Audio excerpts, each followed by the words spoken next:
पिछला क्लास में हम लोग एडिशन के बारे में देखे थे। इस क्लास में हम लोग difference of the complex number के बारे में पढ़ेंगे। इससे पहले भी हम लोग जान चुके हैं कि सब्ट्रैक्शन कैसे होता है।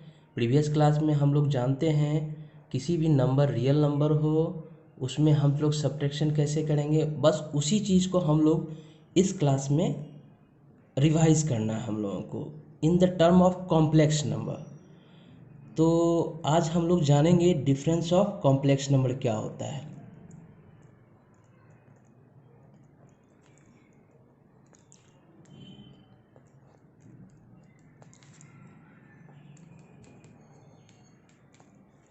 Difference of complex number. यदि मेरे पास कोई कॉम्प्लेक्स नंबर Z1 है और कोई कॉम्प्लेक्स नंबर Z2 है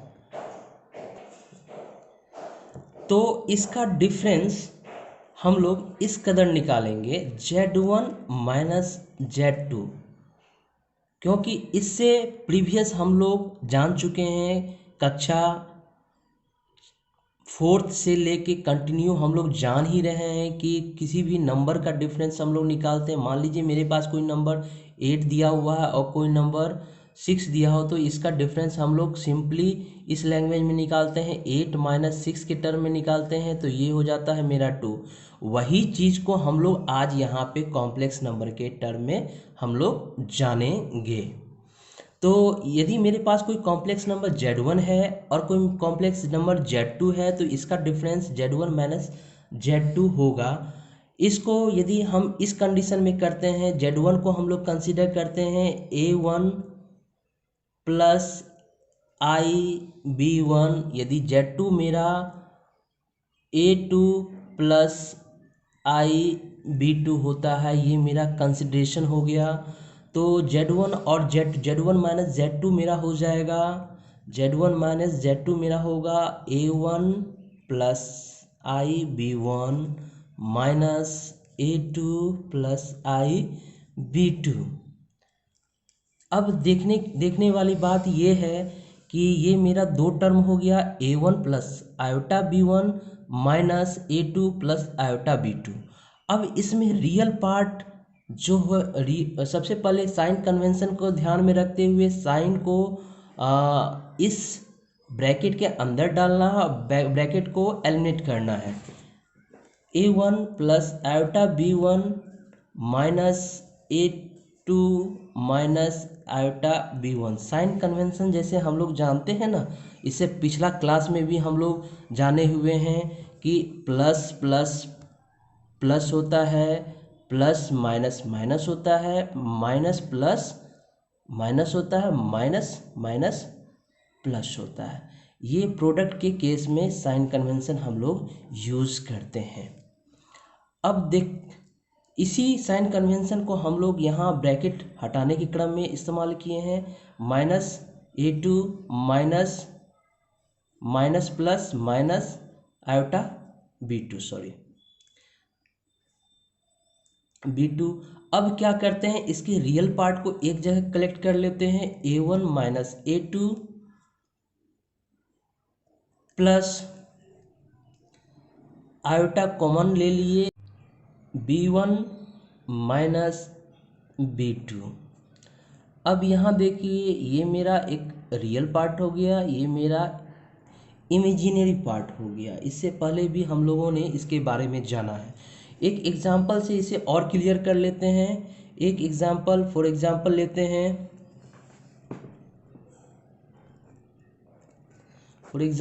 हैं। यदि हम लोग Z1 equal to 6 plus 3i लेते हैं और Z2 equals to 2 minus i लेते हैं, तो इसे हम चाहे तो डायरेक्ट इस टर्म पे डाल के भी हम लोग सॉल्व कर सकते हैं, लेकिन इसे अपने ही लैंग्वेज में हम लोग को सॉल्व करना होगा।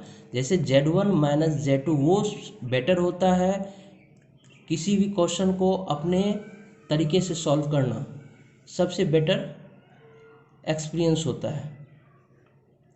Z1 minus Z2 6 plus 3i ये केवल वैल्यू सब्स्टिट्यूट किए हैं, इसका Z1 का वैल्यू ये यहाँ डाल दिया मैंने, और Z2 का वैल्यू 2 माइनस आयोटा ये हो गया। अब क्या करते हैं, साइन कन्वेंशन का यूज़ करते हुए माइनस साइन को अंदर ये मल्टीप्लाई के फॉर्म में डालते हैं और ब्रैकेट को एलिमिनेट करते हैं। 6 + 3 iota minus 2 plus iota. Okay, अब रियल पार्ट को एक जगह कलेक्ट करना है। 6 - 2 प्लस 3 प्लस 1 आयोटा कॉमन ले लिया गया यहाँ से। चलिए 6 में से 2 सब्ट्रैक्ट होगा, ये 4 रिजल्ट देगा आयोटा, ये 4 आयोटा हो गया। ये मेरा एक कॉम्प्लेक्स नंबर हो गया। तो देखते हैं कि ये सब्ट्रैक्शन जो है ये भी मेरा एक कॉम्प्लेक्स नंबर का फॉर्म है। तो दो कॉम्प्लेक्स नंबर का सब्ट्रैक्शन भी हम लोगों को एक कॉम्प्लेक्स नंबर ही दे रहा है। हम लोगों का जो रिजल्ट आया वो भी एक कॉम्प्लेक्स नंबर के फॉर्म में होता है, आ गया है।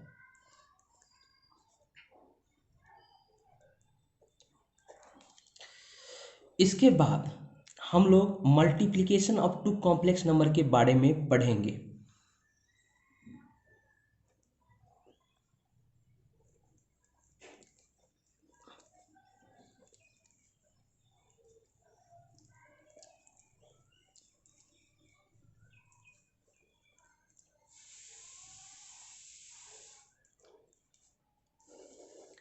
टू कॉम्प्लेक्स नंबर के बारे में पढ़ेंगे। यदि हम कंसीडर करते हैं कि Z1 equal to A1 plus iota B1 है and Z2 equal to A2 plus iota B2 है, सॉरी यहाँ A1 होगा, तो इसका जो प्रोडक्ट होगा वो Z1 Z2 के फॉर्म में होगा। कहने का यह तात्पर्य हो गया कि Z1 को हम Z2 से मल्टीप्लाई करेंगे। मल्टीप्लाई करेंगे तो मल्टीप्लाई जैसे हम लोग बचपन से देखते हुए आ रहे हैं, सीखते हुए आ रहे हैं कि मल्टीप्लाई एक फर्स्ट टर्म को सेकेंड टर्म से किया तो मल्टीप्लाई के फॉर्म में हमको करना होगा।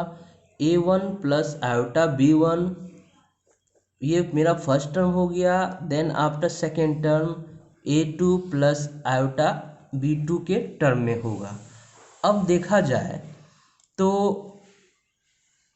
ये डिस्ट्रीब्यूशन लॉ को भी फॉलो करता है। मेरा प्रोडक्ट जो होता है हम लोग शुरू से जानते आ रहे हैं कि ये डिस्ट्रीब्यूशन लॉ को फॉलो करता है। डैट मीन्स A1 को इस पूरे टर्म से डिस्ट्रीब्यूट करेंगे, फिर आयोटा B1 को इस पूरे टर्म से हमको डिस्ट्रीब्यूट करना होगा। तो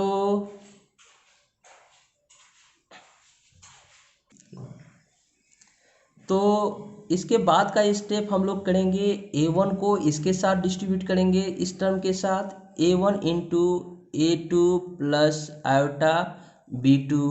देन आफ्टर बीच में ये प्लस का चिन्ह था, साइन था, आयोटा B1 को फिर इस टर्म से डिस्ट्रीब्यूट करना होगा, A2 प्लस आयोटा B2। पिछले पेज में मेरा जो रिजल्ट आया था A1 इंटू, उसे मैं फिर से इस पेज पे लिख दे रहा हूँ ताकि आप लोगों को कोई कंफ्यूजन नहीं आए इस वीडियो को देखने के दौरान। ये रहा मेरा प्रीवियस पेज का लास्ट टर्म। अब देखते हैं इसे भी फिर अगेन डिस्ट्रीब्यूट करना होगा, इसको इसके साथ एवं इस टर्म A1 को आयोटा B2 के साथ। अगेन फिर रिपीटेशन यहाँ भी हम लोग करेंगे, इसको इसके साथ एंड इसको इसके साथ। तो यहाँ देखते हैं A1 A2 plus A1 iota B2 plus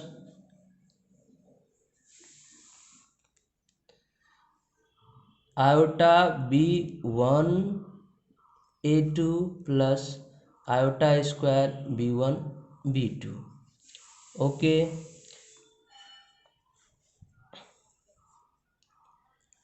B2। अब यहाँ देखते हैं कि आयोटा स्क्वायर आ गया। इससे प्रीवियस क्लास में हम लोग आयोटा के बारे में पढ़े थे, आयोटा स्क्वायर के बारे में पढ़े थे कि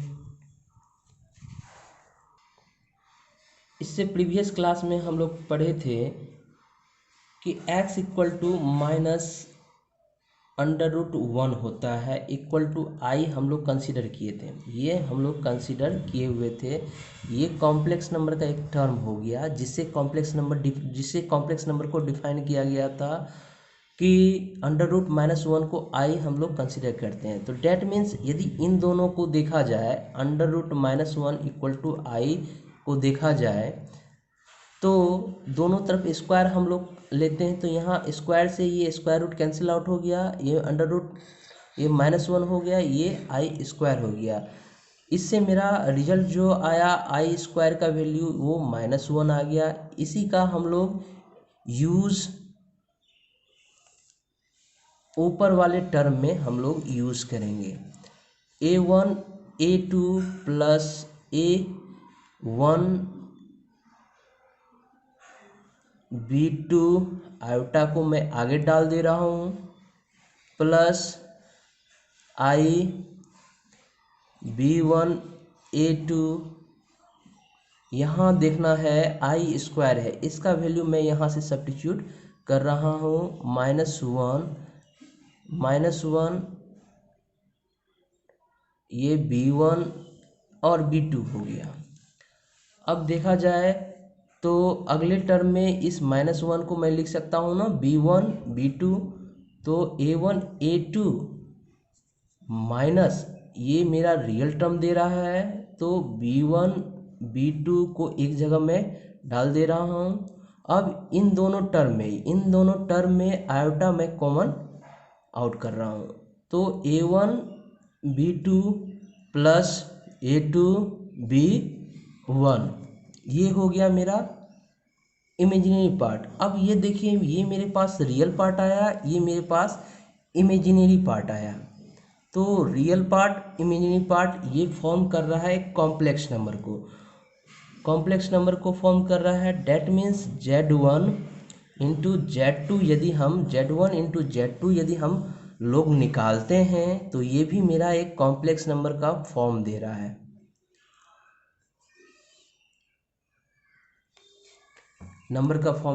इसी का हम लोग इस्तेमाल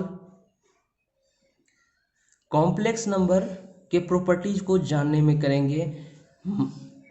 प्रॉपर्टीज इसका कहता है कि पहला कॉम्प्लेक्स नंबर के प्रोडक्ट का मल्टीप्लिकेशन का प्रॉपर्टी कहता है कि Z1 और Z2 का प्रोडक्ट एक कॉम्प्लेक्स नंबर है।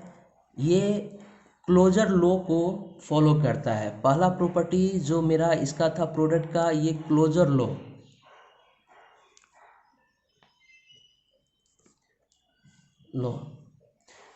इस लॉ को भी ये डिफाइन करता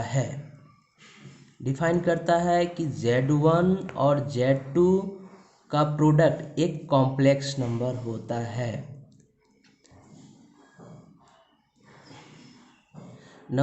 है। इसके बारे में आगे भी हम लोगों को जानना है। फिलहाल एक एग्जाम्पल Z1 और Z2 के प्रोडक्ट का एक एग्जाम्पल को लेकर हम लोग इस टर्म को भली भांति हम लोग समझ लें। Z1 लेट कंसिडर करते हैं, यदि कोई एग्जाम्पल हम कंसिडर करते हैं Z1 का प्रोडक्ट, Z1 को कंसिडर करते हैं Z1 प्लस आयोटा 3 है, और Z2 यदि 2 प्लस आयोटा 6 है। यदि इन दोनों का प्रोडक्ट कहा जाए निकालने के लिए, Z1 और Z2 कहा जाए निकालने के लिए, तो कैसे इसको निकालेंगे ये यहाँ देखते हैं हम लोग। 3 plus iota 3 into 2 plus iota 6। अब ये देखिए, मैंने कहा था ना डिस्ट्रीब्यूशन लॉ को ये फॉलो करता है, तो डिस्ट्रीब्यूशन को भी डिस्ट्रीब्यूट कीजिए। इसे 3 को इस पूरे टर्म से डिस्ट्रीब्यूट करना है, फिर आयोटा 3 को फिर इस टर्म से डिस्ट्रीब्यूट करना है। तो मैं इसे डायरेक्ट लिख दे रहा हूँ 3 into 2 plus iota 6 plus iota 3 2 plus iota 6। अब अगेन फिर 3 को इस पूरे टर्म से डिस्ट्रीब्यूट करना है 3 into 2 plus iota 3 into 6 plus iota 3 into 2 plus iota square 3 into 6। अब देखिए ये 3 इंटू 2 ये 6 हो गया, इसका प्रोडक्ट आयोटा 18 हो गया प्लस ये आयोटा 6 हो गया प्लस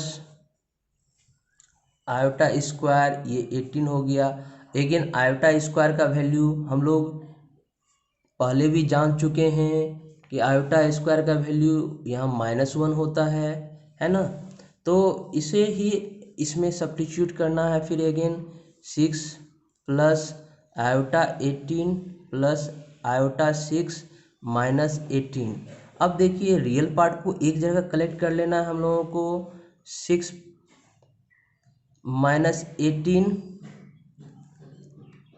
प्लस इन दोनों में से आई कॉमन लेना है, आयोटा कॉमन ले लिए 18 प्लस 6। अब देखिए ये वैल्यू आ गया मेरा 6 में से 18 को सब्ट्रैक्ट करने के बाद -12 आएगा प्लस आयोटा 18 और 6 24 आया।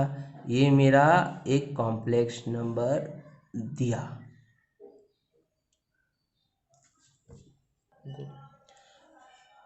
प्रोडक्ट के बारे में हम लोगों ने जाना। अब आते हैं प्रॉपर्टीज ऑफ मल्टीप्लिकेशन।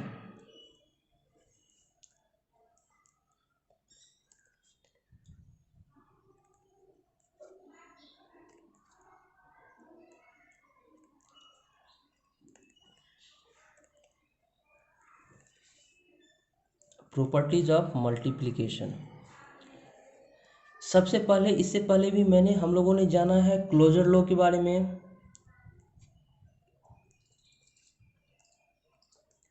लॉ के बारे में कि Z1 और Z2 का प्रोडक्ट एक कॉम्प्लेक्स नंबर होता है।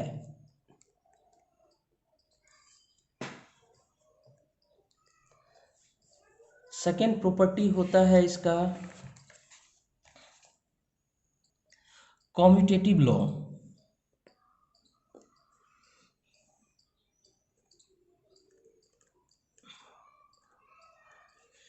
कॉम्यूटेटिव लॉ डेट मीन्स यदि कोई कॉम्प्लेक्स नंबर मेरा Z1 है और दूसरा कॉम्प्लेक्स नंबर Z2 है, तो इन दोनों का प्रोडक्ट Z1 और Z2 का जो रिजल्ट होगा वो Z2 और Z1 के रिजल्ट के Z1 और Z2 का जो रिजल्ट है वो Z2 और Z1 के रिजल्ट के इक्वल होगा। कहने का ये सेंस है दोनों का रिजल्ट जो आना है वो सेम आना है। आते हैं अब तीसरे प्रॉपर्टी की ओर, एसोसिएटिव लॉ।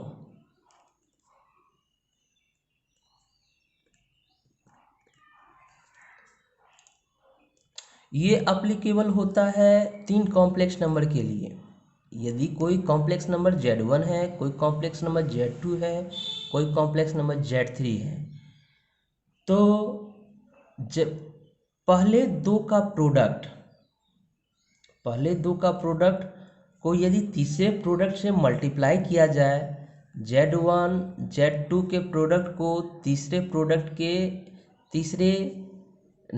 तीसरे कॉम्प्लेक्स नंबर से मल्टीप्लाई किया जाए, तो इसका जो रिजल्ट होगा वो दूसरा और तीसरा कॉम्प्लेक्स नंबर के प्रोडक्ट को जब पहले से हम मल्टीप्लाई करते हैं उसके इक्वल होगा। इसे हम एग्जाम्पल के जरिए भी समझ सकते हैं। आप कोई भी एग्जाम्पल आप Z1 Z2 और Z3 के लिए लेकर आप इस लॉ को भली भांति आप निकाल सकते हैं। अब आते हैं फोर्थ प्रॉपर्टीज में, ये प्रॉपर्टीज कहता है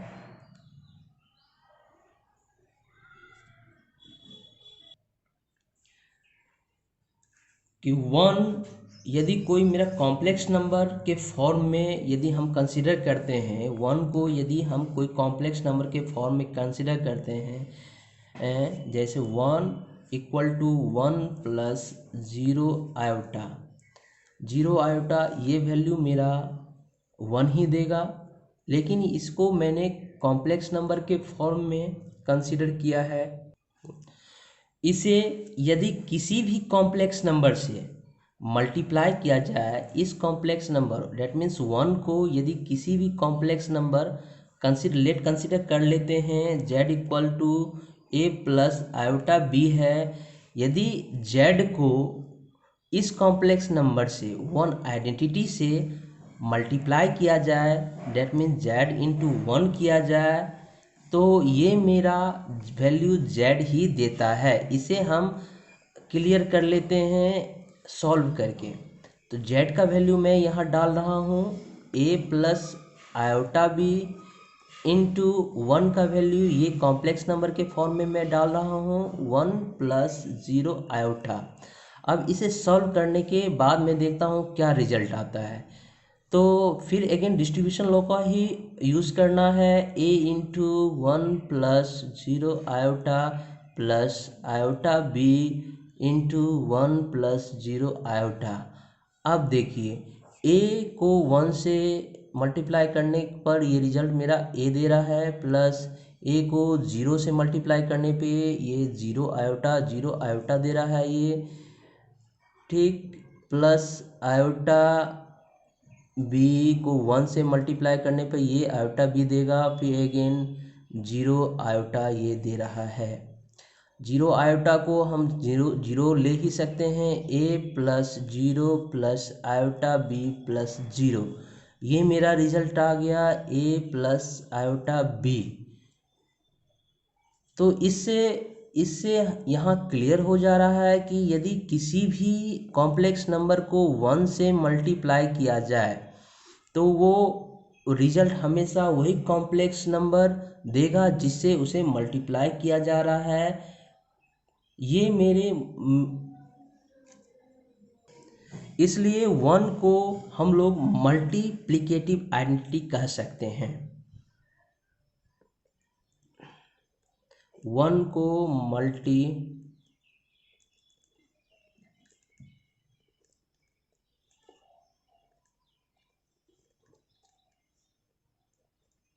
कह सकते हैं। अब आते हैं नेक्स्ट प्रॉपर्टी में। अगला प्रॉपर्टी है मल्टीप्लिकेटिव इन्वर्स।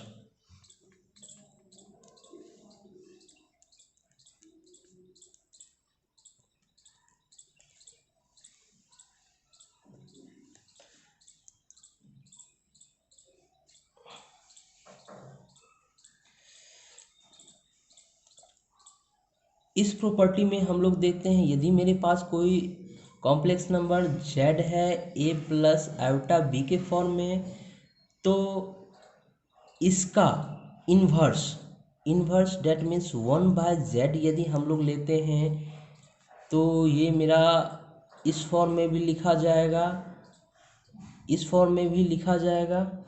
डेट मीन्स कह सकते हैं कि z इन्वर्स z का मल्टीप्लिकेटिव इन्वर्स है। इसे हम लोग एक एग्जाम्पल से क्लियर कर सकते हैं। एग्जाम्पल में कंसिडर z को ही करते हैं। z यदि मेरे पास z equal to a plus iota b है, यदि इसका इन्वर्स हम लोगों को फाइंड करने कहा जाए तो वन बाय जेड हम लोग फाइंड करेंगे। वन बाय जेड कैसे फाइंड करेंगे, तो ये देखिए वन बाय जेड का वैल्यू यहाँ सब्स्टिट्यूट करना है, ए प्लस आयोटा बी हो गया। अब क्या करते हैं कि न्यूमरेटर और डिनोमिनेटर में a माइनस आयोटा बी से मल्टीप्लाई करते हैं, a माइनस आयोटा बी से मल्टीप्लाई करते हैं, तो यहाँ a plus iota b into a minus iota b हो गया।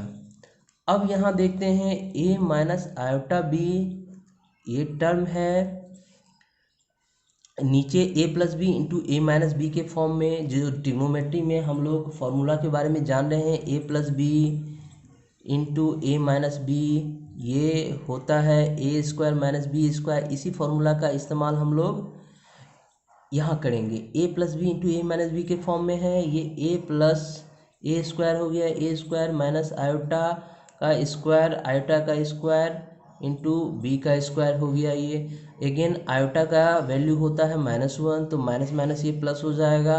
ए माइनस आयोटा बी ए स्क्वायर प्लस बी स्क्वायर।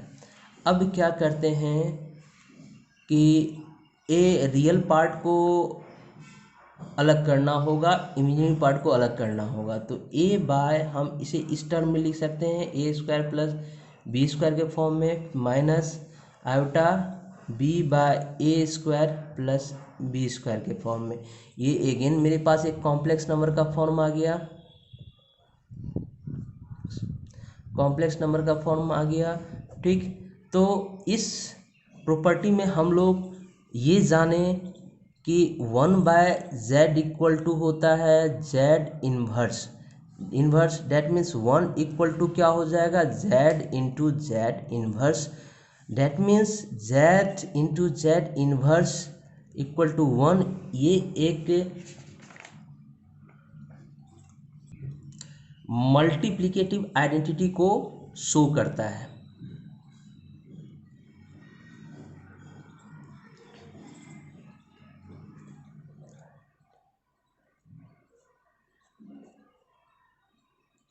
दिखाता है ये। तो आज के वीडियो में बस इतना ही। अब इसके बाद हम लोग नेक्स्ट वीडियो में पढ़ेंगे। यदि मेरा वीडियो आपको पसंद आया तो इसे लाइक करें, सब्सक्राइब करें एंड शेयर करें।